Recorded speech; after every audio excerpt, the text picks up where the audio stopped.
Fran, we're still at the 6, but we can see the 5 just obviously a furlong down.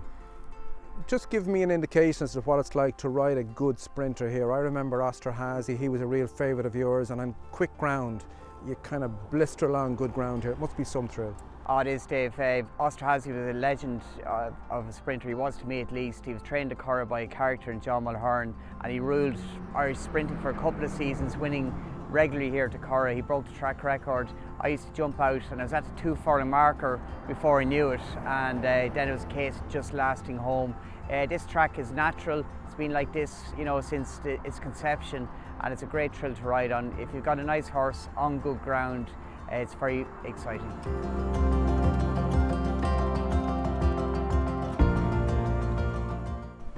Fran, we're almost at the halfway stage in the 5 furlong race, and what's noticeable, which isn't discernible from the grandstand, is that you really do begin to plateau off, but then you begin to race downhill, and I would have thought that the race is beginning to really start in earnest here. Really getting going now, Dave. You know, as you alluded to, you've got a slight downhill run to the 2 furlong marker. The race really beginning to develop. They've initially gone very quick in the 5 and 6 furlong race for the first furlong.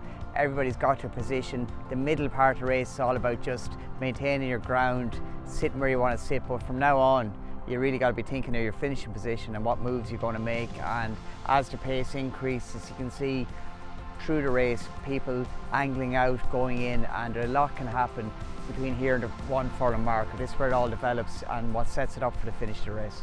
And as well, the track just seems to be levelled off to a much greater degree at this part of the track, this juncture here.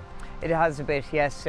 Once you get down inside a 2 furlong marker, it's no big disadvantage to come wide of the field. If the race towards the stand side, you can afford to switch out. You're not just on the camber quite as much as you are at the start, as we've seen. And if your horse is going well enough, you can make up the ground and get into the race. But that stand side rail, when it's playing quick and you've had a good draw, it is a bit of an advantage. You're saving a bit of ground, but you still have to be good enough to see it out.